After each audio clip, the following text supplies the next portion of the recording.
Being a Northern Christian is a nice thing. It's the will of God. It's a very good one.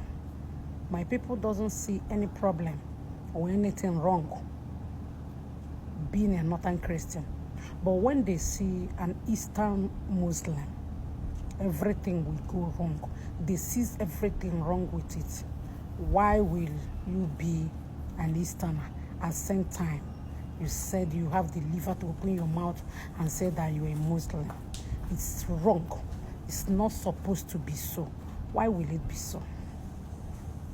An Eastern Muslim? No. As a woman, like as I am now, an Alhaji don't confuse me with money. Or they have paid me off.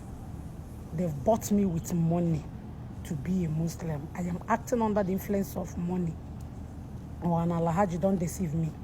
But when they see a Northerner that is a Christian, they will be so happy, thanking God that Jesus has done this one. Is the right thing. Yes, we have won this soul for Christ.